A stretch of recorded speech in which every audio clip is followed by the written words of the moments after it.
The church smelled of polished wood and white lilies, the kind of scent people forever associate with purity and new beginnings. Sunlight poured through stained glass windows, breaking into colors that danced across the aisle as if heaven itself had leaned in to watch. Every pew was filled. Every face was smiling. Every voice agreed on one thing. This was a perfect union. She stood at the altar, hands trembling slightly as they rested inside his.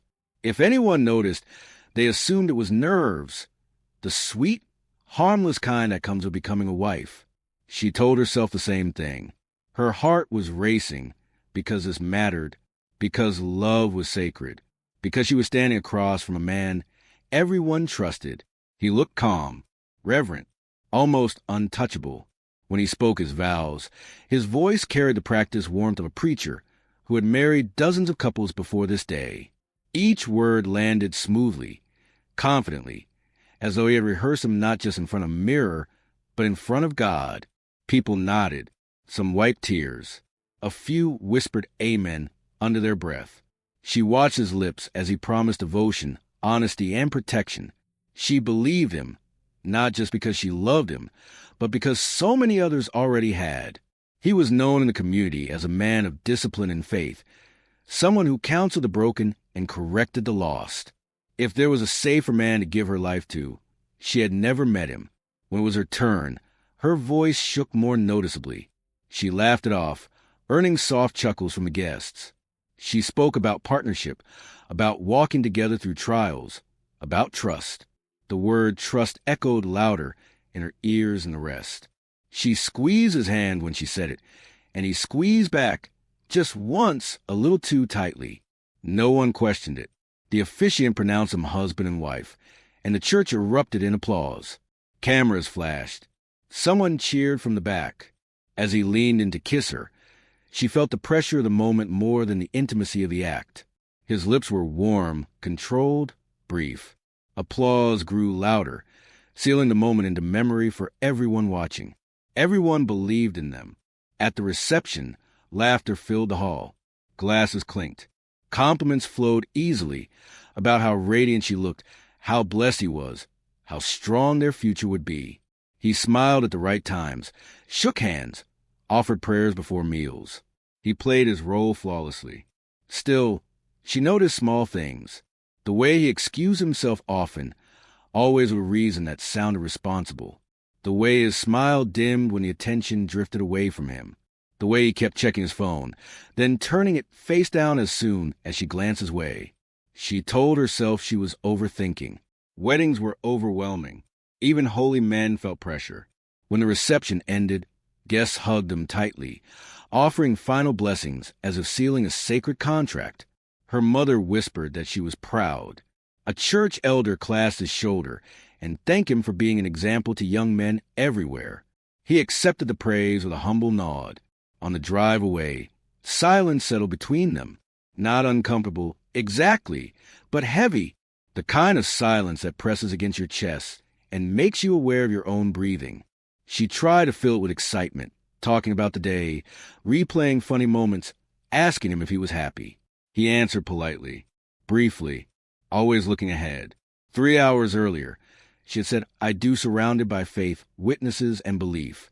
She thought that was the beginning of knowing him fully.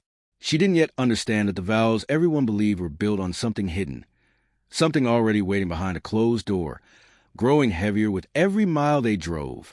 And as they pulled into the quiet house meant to hold their first night as husband and wife, she felt it for the first time. Not doubt, but absence.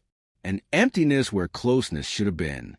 She followed him inside, unaware that the silence was about to deepen, and that the next 3 hours would change everything she thought she had married into. The house greeted them with stillness. It was meant to feel intimate, a temporary retreat gifted by the church, tucked away from the noise of congratulations and expectations. Instead, it felt hollow, like a place waiting to witness something it already knew. The door closed behind them with a dull click that echoed longer than it should have. He set his keys down carefully, too carefully, as if sound itself might accuse him. She stood a few steps behind, bouquet still in hand, watching him move through the room like a guest rather than a husband. The suit jacket came off first. Then the tie. Each movement was deliberate, controlled, and oddly detached from the moment they were supposed to be living. "I'm just exhausted," he said, not turning around.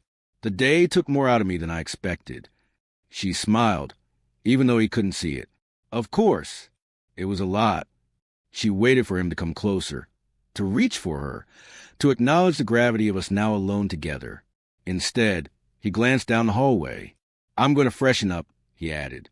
"Give me a few minutes." A few minutes stretched into something longer.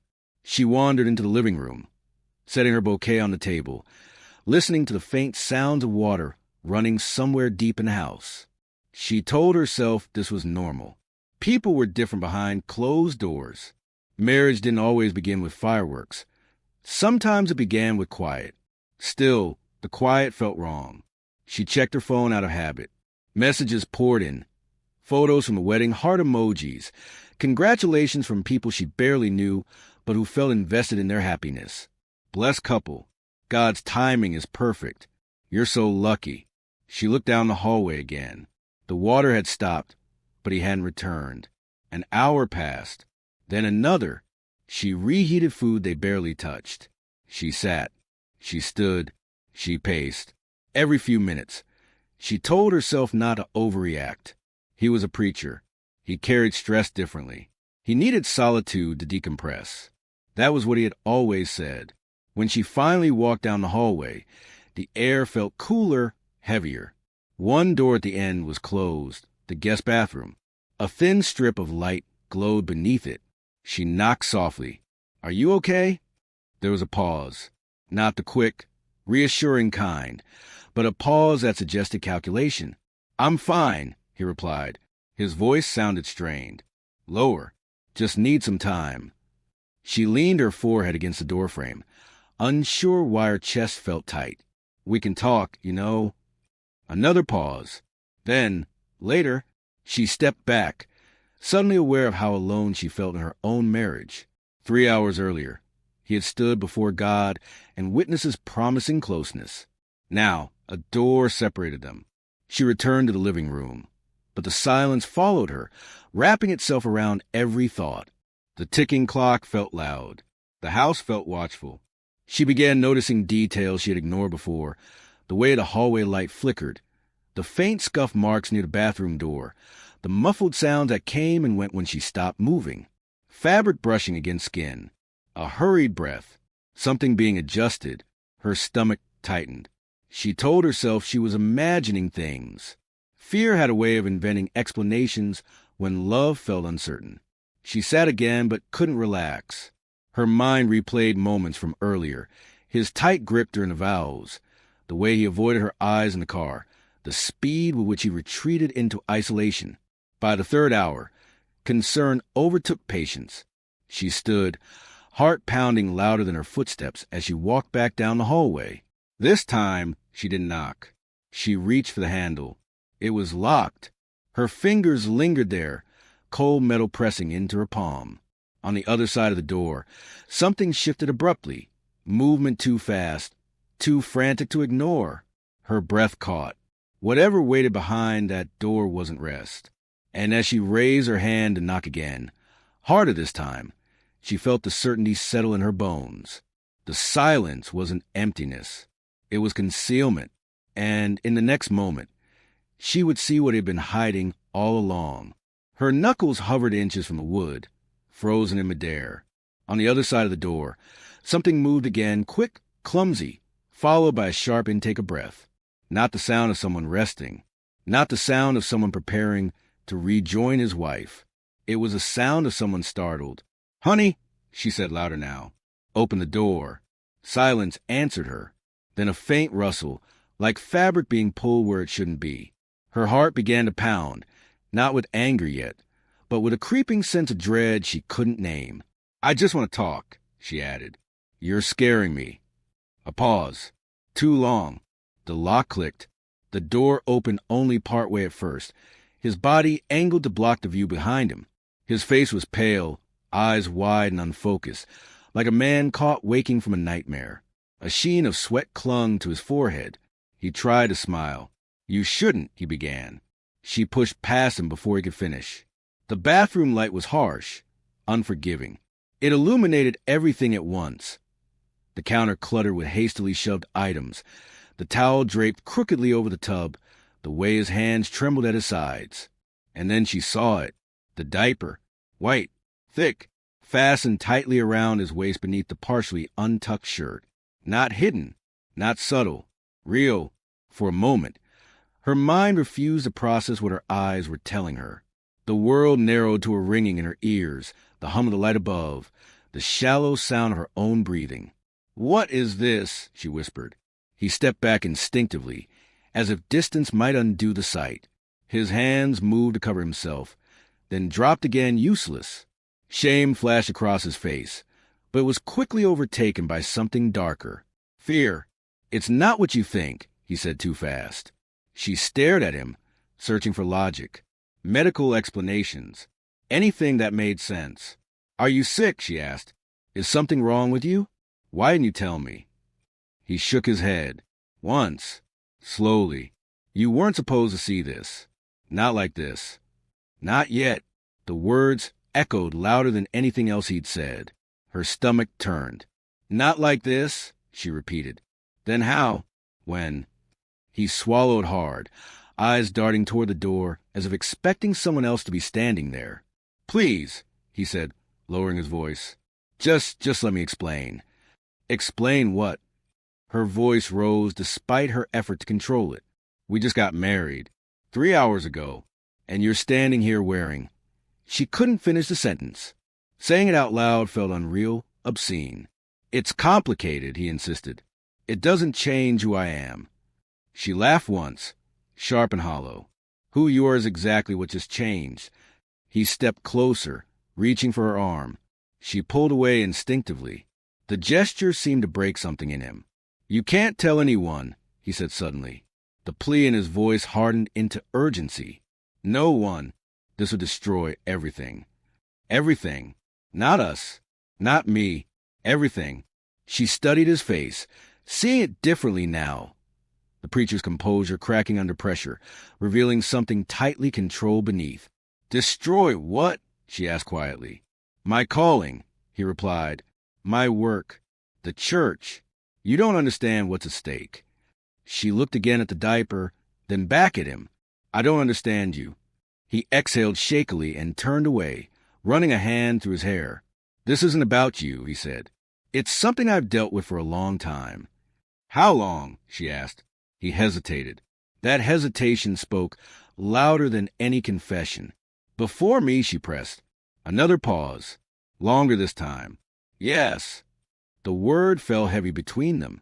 Her chest tightened as 1,000 unasked questions rushed forward. How long before? Who else knew? How many lies had she unknowingly married into? She realized then that the diaper wasn't a secret. It was a symbol of one.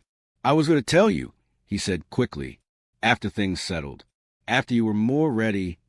She stared at him, stunned by the certainty in his tone, by the assumption that this was something he controlled. "Ready for what?" she asked. He didn't answer. Instead, he reached for the door, as if to close the moment back into silence. Panic flared inside her. "No," she said firmly. "You don't get to lock this away again." He froze, hand on the handle, his shoulders slumping as though the weight of years had suddenly caught up with him. When he turned back to her, his eyes were wet, but calculating. "This didn't start today," he said quietly. "And if you push too hard, you might uncover things you can't unsee." The word sent a chill through her. She stepped back, realizing with sick clarity that the man she married was standing in front of her, and yet she had never met him at all. As he closed the door behind them and asked for her silence once more, she understood one terrifying truth. Whatever he was hiding didn't end with him, and the deeper she looked, the more dangerous the truth would become. Sleep never came. The house settled into night, but her mind stayed painfully awake, replaying the image she couldn't erase. Every time she closed her eyes, she saw the bathroom light, the fear on his face, the way shame had bowed him without breaking him. He had slept. She was sure of it. She lay rigid beside him, staring at the ceiling, listening to the measured rhythm of man, who could still rest after everything. That alone told her this wasn't new. Morning arrived quietly, as if afraid to interrupt. Sunlight slipped through the curtains, revealing a room that looked exactly as it had the night before, neat, composed, falsely peaceful. He rose early, already dressed when she finally sat up, his back turned as he adjusted his collar in the mirror. "We'll talk today," he said, his voice careful. "When you're calmer." Calmer, as if panic were a failure, not his deception. She didn't respond. Words felt dangerous. Instead, she watched him leave the room, heard him move through the house with renewed confidence. The same confidence she had admired in the pulpit. The same confidence that now felt rehearsed. They sat across from each other at the kitchen table hours later. Coffee went untouched. He spoke first, choosing his words like a man delivering a sermon, measured, gentle, intentionally vague. "It's a private struggle," he said, "one I've managed responsibly for years." Years. The word landed heavier than anything else he'd said. "You manage it," she repeated slowly. "So this is normal for you?" He flinched. "I wouldn't say normal, but familiar," she pressed. He nodded once. "Yes." Her fingers curled into her palm beneath the table. Familiar meant routine. Routine meant planning. Planning meant that when he looked into her eyes during the vows, he had already known this moment might come. "Who else knows?" she asked. His jaw tightened. "No one who matters." The answer felt practiced and incomplete. She tried again. "Has anyone else ever seen you like that?" Silence stretched between them. He stared into his cup, avoiding her gaze. That was all the answer she needed. Her chest tightened as the shape of the truth began to form. Not fully, but enough to hurt. This was an accident or a medical condition or a single shameful habit. It was something curated, protected, and hidden behind layers of trust he had carefully built. "I was going to tell you," he said again, frustration creeping into his tone. "But timing matters. People don't understand things like this." "You didn't give me a choice," she replied quietly. "You let me marry you without knowing who you really are." He looked up sharply. "That's not fair." A bitter laugh escaped her. "Fair." She gestured between them. "You stood in front of a church and promised honesty." "I promised commitment," he corrected. "And I'm still here." The distinction chilled her. As the day passed, she began noticing things she hadn't before. A locked drawer in his study. A folder tucked behind old sermon notes. The way he watched her now, not with affection, but with calculation, as if measuring how much she might already suspect. Late that afternoon, she asked him about the past, about before they met, about the church he had served before coming here. His answers grew thinner, his patience shorter. "You're digging where you shouldn't," he warned gently. "Some doors are better left closed." She met his gaze, something steady hardening inside her. "That's what you told me last night. And I meant it." That night, while he showered, she wandered into the hallway he had guarded so carefully before. The guest bathroom door was open now, innocent-looking, too innocent. She stood there, breathing in the faint scent of disinfectant, imagining how many times the space had held secrets she was never meant to see. As she turned to leave, something caught her eye, a small mark on the wall near the baseboard. Scratches, faint but deliberate, as if something had been dragged or adjusted repeatedly over time. Not once, many times. Her pulse quickened. This place had history, and whatever he had been hiding hadn't begun with her, or even with this house. She stepped away slowly, the realization settling deep and heavy in her chest. If the secret was old, then so were the lies. And uncovering the truth wouldn't start with him. It would start with what he had tried so carefully to erase. The church looked different when it was empty, without hymns or footsteps or the comforting murmur belief. The building felt stripped of its purpose, bare walls holding on to echoes that refused to fade. She stood alone in the main hall, the late afternoon light slanting through stained glass, casting distorted colors across the pews. Red bled into blue, blue into shadow. It felt intentional, as if the church itself were reminding her that truth was rarely pure. She told herself she was only here to clear her head. That was the lie she needed to move her feet. Her husband had left earlier, claiming counseling visits, obligations he couldn't postpone. He hadn't asked where she was going. He hadn't kissed her goodbye. He had simply trusted that whatever she found, she would keep quiet. That assumption angered her more than the secret itself. She walked past the pulpit where he had once preached about light conquering darkness, about confession freeing the soul. Her fingers brushed the edge of the lectern, and for a moment she imagined him standing there, voice steady, eyes compassionate, speaking truths he never intended to live by. The office door was unlocked. Inside, dust motes floated lazily in the air. Filing cabinets lined the wall, their labels neat and methodical. She hadn't planned to snoop, but she also hadn't planned to marry a stranger. Her hands trembled as she opened the bottom drawer, riffling through folders marked with dates, names, attendance records. Then she saw one that didn't belong. No label, just a thick manila folder tucked behind outdated financial reports. Her breath caught as she opened it.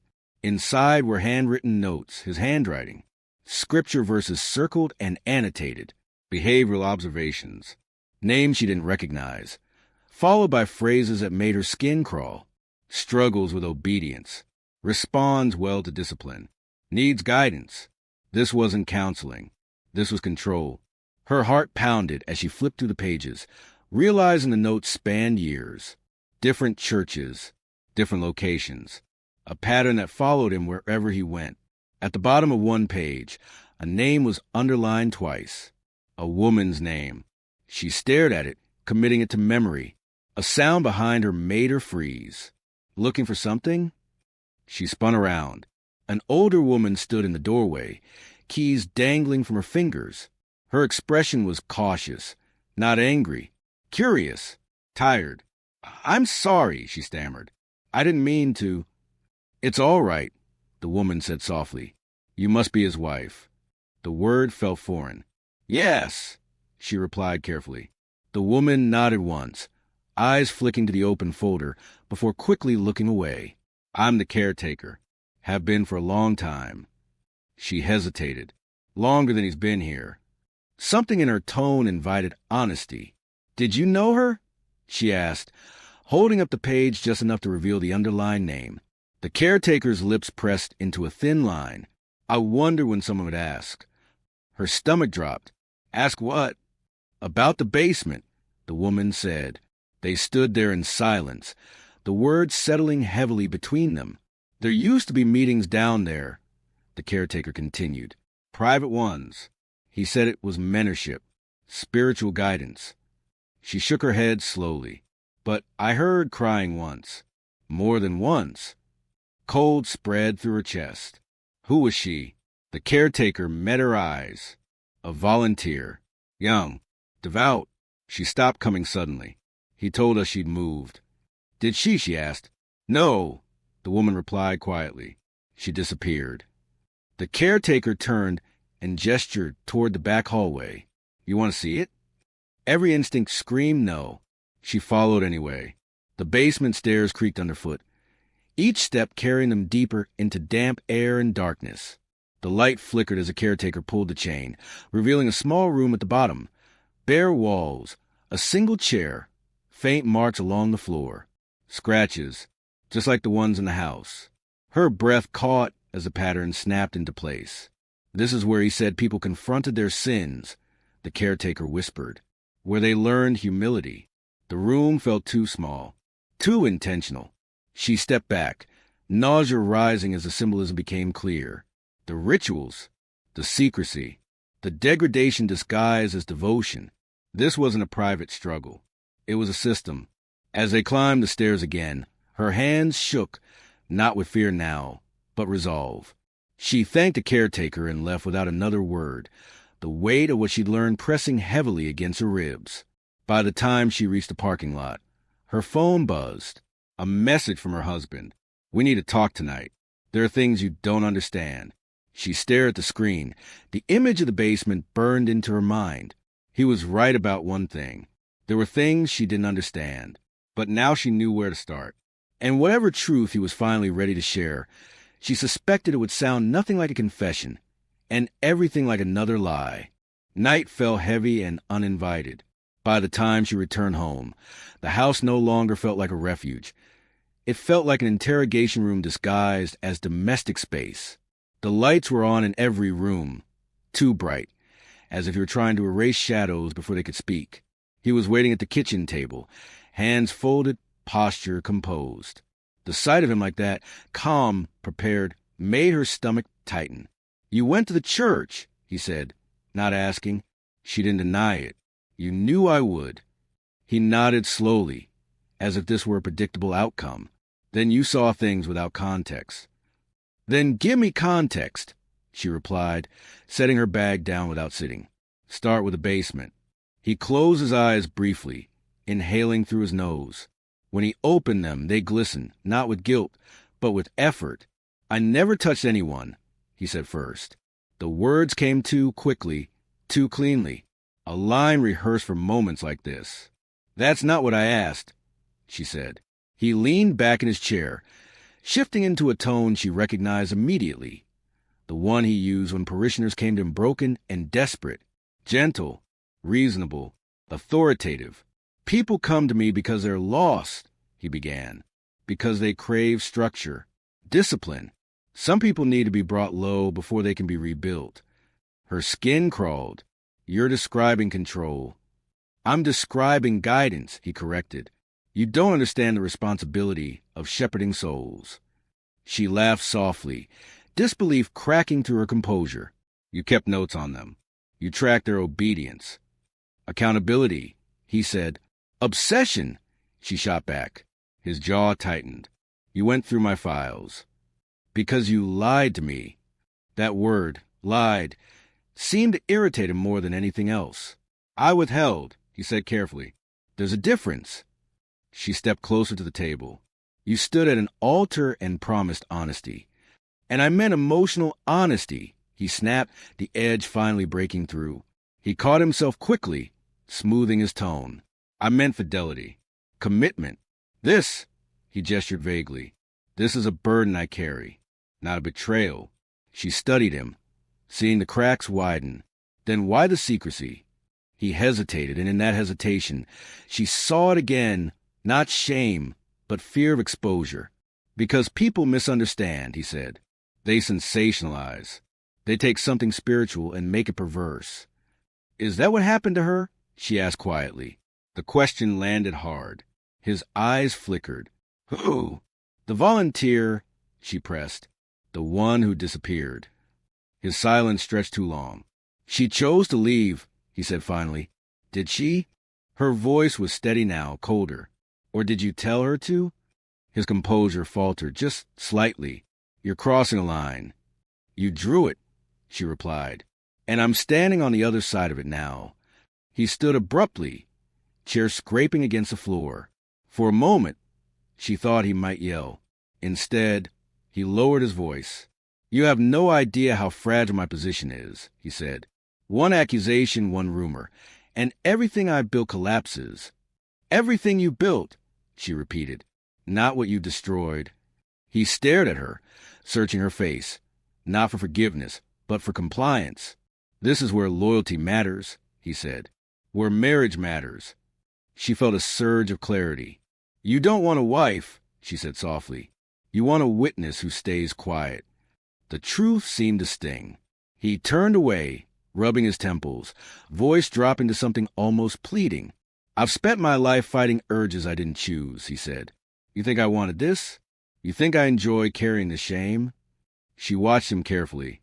This was the closest thing to vulnerability he had offered. But even now, it felt curated. "Shame doesn't make you dangerous," she replied.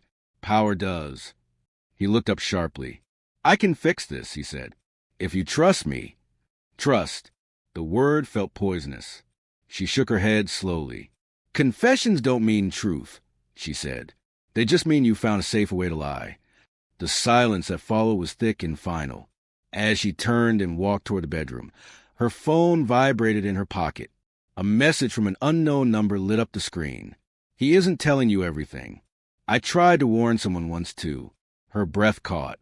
Behind her, he called her name, but she didn't turn around. because in that moment she understood something terrifying. His confession wasn't an ending. It was a strategy, and someone else had already paid the price for believing it. She didn't sleep. The message burned behind her eyes long after the screen went dark. I tried to warn someone once too. The words replayed with every breath, filling the spaces where denial had once lived. Whoever had sent it knew his patterns, knew his lies, and had survived them, barely. At dawn, while the house was still, she sat at the edge of the bed and reread the message for the 5th time. The number wasn't saved. There was no name, just proof that she wasn't alone in this anymore. She typed back slowly. "Who are you?" The reply came minutes later. Someone who almost married him. Her hands began to shake. They met that afternoon in a quiet cafe far from the church, a place where no one asked questions and no one lingered. The woman was already seated when she arrived, facing the window, shoulders tense. She looked ordinary, too ordinary for the weight she carried. Mid-30s, tired eyes, fingers wrapped tightly around a cooling cup of tea. "You came," the woman said softly. She nodded, sitting across from her. "You said you almost married him." The woman let out a humorless laugh. "I said yes. I just didn't make it till I do." Her name was Sarah. They spoke in fragments at first, careful, measured, circling the truth as if it might bite. Sarah described the early days, how attentive he had been, how he framed their relationship as spiritual alignment rather than romance, how he encouraged secrecy, insisting that outside voices corrupted purity. "He said God was testing us," Sarah said, staring into her cup. That obedience mattered more than comfort. The parallels tightened around her chest. Sarah's voice trembled as she continued. The ritual started small. Rules, confessions, punishments disguised as humility. She swallowed hard. The diaper came later. Her breath hitched. Hearing it aloud, from someone else, made the room feel smaller. "He said it was about surrender," Sarah whispered. "About stripping away ego. He told me it proved my devotion." She remembered the notes in the folder. "Responds well to discipline." "Did anyone else know?" she asked. Sarah shook her head. "He isolated me, told me doubt was sin. When I finally tried to leave, he said I'd ruin his calling, that no one would believe me." "Did you tell anyone anyway?" she asked. Sarah nodded slowly. "I told the church elders. They prayed with me. Then they told me to forgive him and move on." "Move on. And the basement?" she asked. Sarah's jaw tightened. "That's where it happened, where he said God met us." Silence settled between them, heavy and shared. "He still preaches," Sarah said quietly. "Still marries couples. Still tells people the truth will set them free." The irony tasted bitter.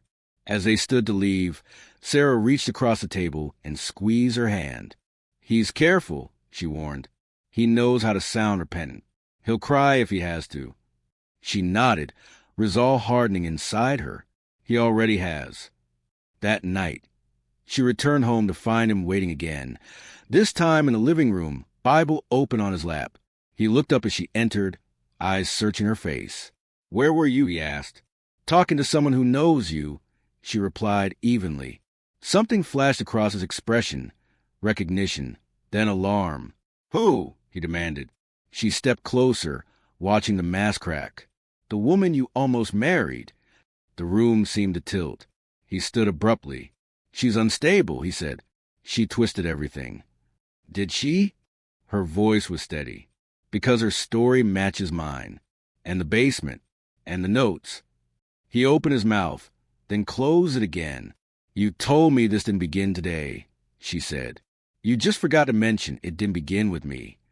The silence stretched, thick with unsaid truths. "I loved her," he said finally, as if that explained anything.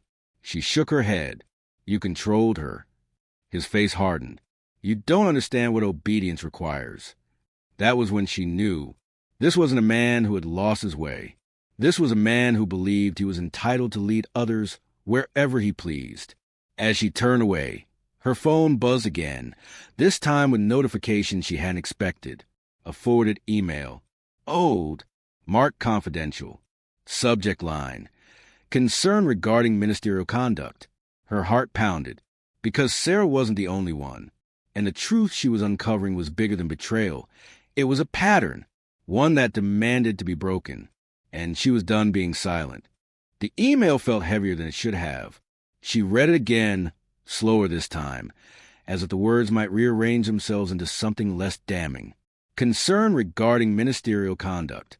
The date was years old, long before her, long before Sarah, long before the house, the vows, the illusion of safety. This wasn't a secret. It was a history.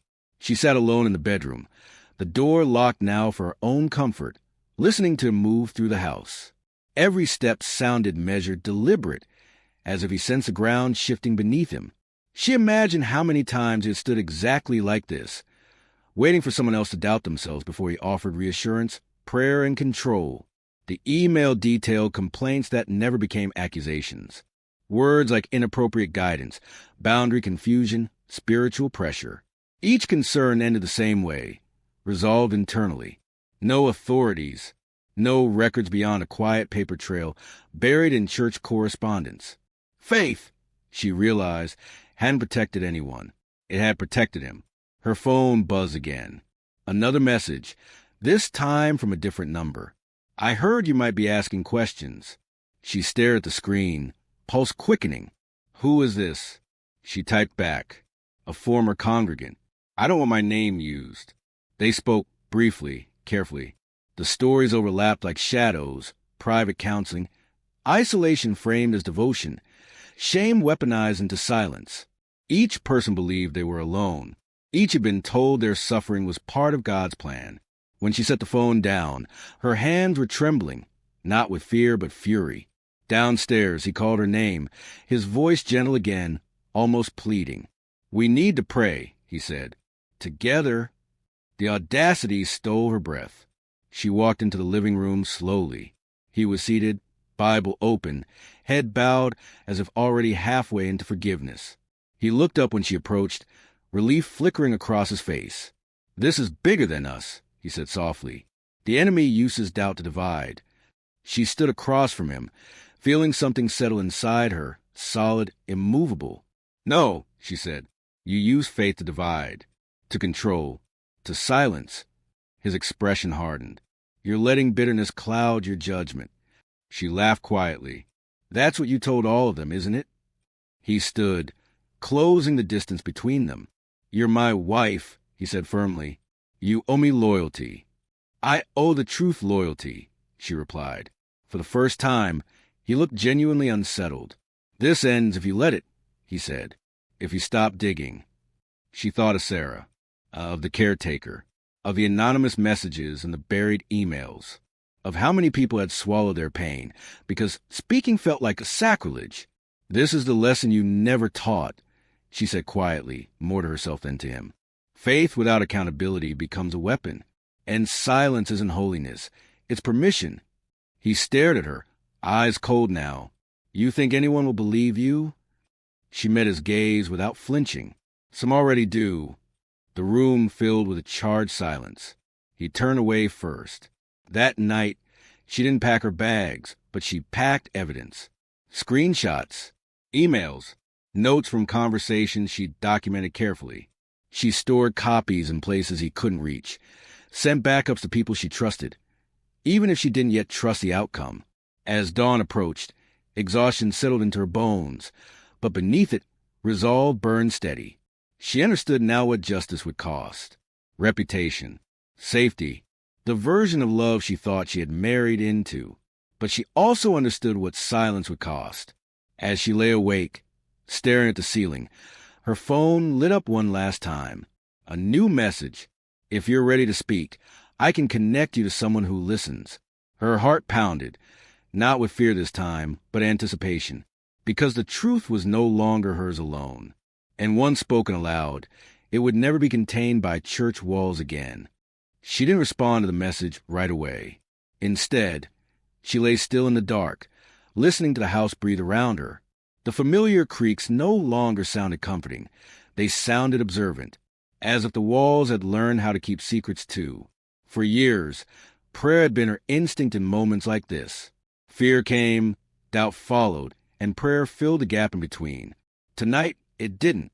Her hands rested on her chest, fingers curled tightly, waiting for words that refused to come. Not because she had lost faith, but because she had learned how easily faith could be turned against the faithful. Down the hall, a door closed softly. His footsteps followed, slow and intentional. He wasn't sneaking. He wanted her to know he was still in control of the space. She reached for her phone instead. "I'm ready," she typed, "but I need to know what happens next." The reply came quickly. "It won't be quiet, and it won't be safe, but it will be real." Her heart pounded. Later that night, she moved through the house like a guest in her own life, gathering what mattered. Not clothes, not jewelry, evidence. Printed emails folded into envelopes. A flash drive taped beneath a drawer. A notebook filled with dates, names, and moments she'd once dismissed as confusion or stress. With every step, a memory surfaced, him correcting her tone, questioning her intuition, reminding her how easily women were misunderstood when emotions ran high. She had absorbed those warnings like scripture. Not anymore. She was slipping the notebook into her bag when his voice cut through the hallway. "You're up late." She turned slowly. He stood at the bedroom door, watching her with an expression she had seen before, from the pulpit, from behind closed doors. Calm, assessing, dangerous. "I couldn't sleep," she said. He nodded, eyes flicking to bag. "You've been restless lately." "That happens when lies start to suffocate," she replied. His jaw tightened. "You're spiraling." "No," she said. "I'm waking up." He stepped closer, lowering his voice. "Do you have any idea what you're risking? People like you when you're compliant, when you're gracious. This version of you," he gestured vaguely, "they'll call you bitter." She met his gaze, something steady anchoring her now. "They called the others that too, didn't they?" The silence stretched. He didn't deny it. "You don't need to do this," he said, softer now. "We can fix it. Privately." She shook her head. "That's what you said to everyone else." His composure cracked just enough to reveal anger. "You're my wife, and that's why I won't lie for you." The words hung between them, irreversible. He stared at her for a long moment, then turned away. "If you walk out that door," he said coldly, "you'll be alone." She slung the bag over her shoulder. "I already was." She left before dawn. The night air felt sharp against her skin as she stepped outside, the sky still heavy with darkness. She sat in the car for a moment, hands gripping the steering wheel, chest rising and falling as the weight of the choice pressed in. This was the night she stopped praying, not because she no longer believed, but because belief no longer needed permission. She drove without a destination at first, letting distance build between herself and the life she was shedding. When her phone rang, she answered without looking at the screen. "I can meet you," a woman's voice said. Steady, professional. "But once we begin, there's no controlling the narrative." "I'm done controlling," she replied. "I want the truth out." They agreed on a place. Neutral, public, safe for now. As the sun began to rise, washing the city in pale light, exhaustion crept in, but beneath it, something else stirred. Resolve. The kind that doesn't shout, doesn't beg, doesn't pray. It acts. She parked across the street from the building where everything would begin to unravel, where statements would be taken, questions asked, lines drawn between belief and abuse. Her phone buzzed one last time. A message from him. "You'll regret this." She stared at the screen, then set the phone face down. Regret belonged to the past. What came next would belong to everyone. And as she stepped out of the car and walked toward the door, she understood that by morning, silence would no longer be an option for either of them. The building looked ordinary. No stained glass, no crosses, no promises carved into wood. Just a glass door, a reception desk, and the faint hum of fluorescent lights.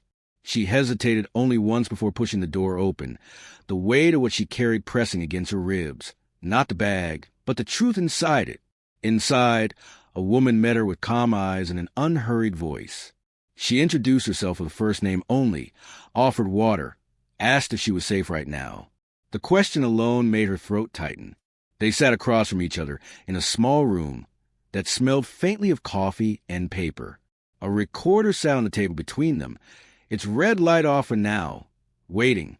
"You decide when we begin," the woman said. She nodded and reached into her bag.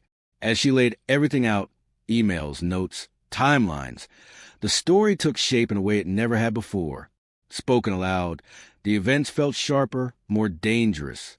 Each detail drew a line that couldn't be erased. The woman listened without interruption, occasionally asking for clarification, never for justification. When she finished, the room was quiet. "This isn't blasphemy," the woman said gently. "It's testimony." The words settled into her chest. By noon, the truth had begun moving beyond that room. Calls were placed, records requested, names surfaced, some familiar, some buried. She was warned about retaliation, about disbelief, about the ways institutions protect themselves when threatened. "They'll question your motives," the woman said, "your mental state, your timing." She smiled faintly. "They already have." Outside, the day had shifted. News traveled faster than prayer ever had. By evening, her phone buzzed relentlessly. Messages from unknown numbers, some supportive, others venomous. A former church friend accused her of betrayal. An elder suggested restoration meetings. Someone else thanked her for speaking up. The narrative fractured instantly. Across town, he stood at his pulpit that night, voice trembling just enough to sound sincere. He spoke of trials, of false accusations, of faith being tested. He never said her name, but everyone knew. Truth, she learned, sounded like blasphemy to those invested in the lie. A reporter called before sunset. Then another. She declined interviews for now, but she listened. Patterns were emerging. Other churches, other women. The email she had found was an anomaly. It was a warning ignored too many times.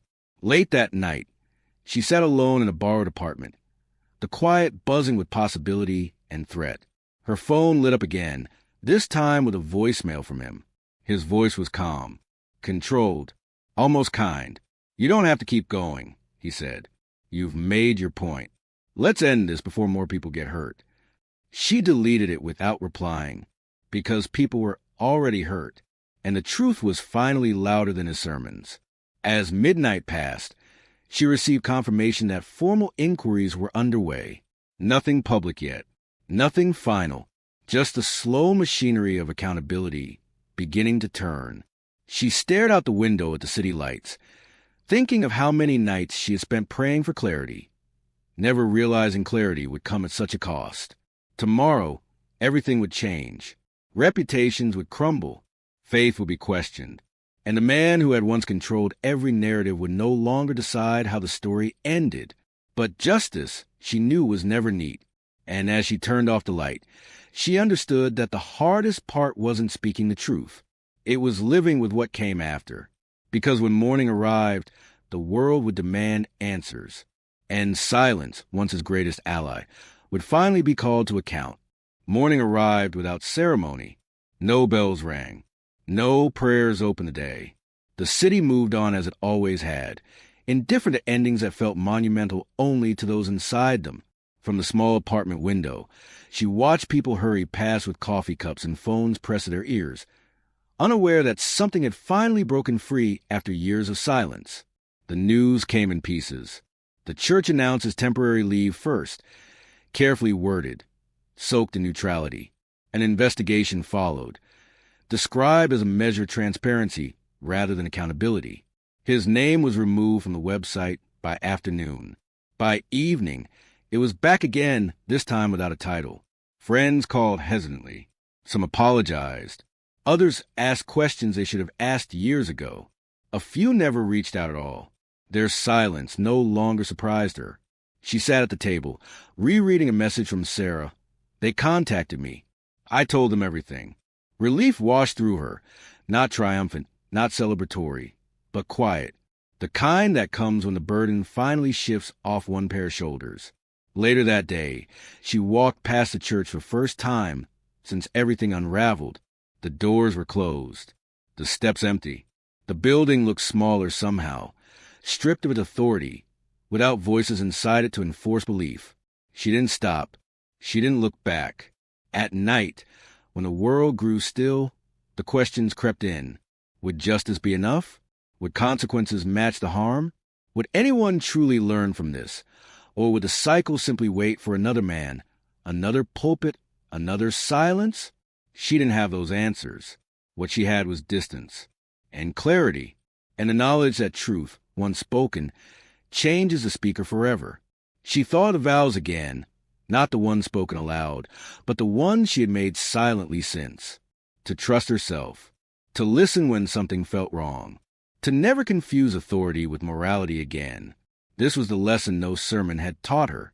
Faith is not obedience to a person. Love is not silence.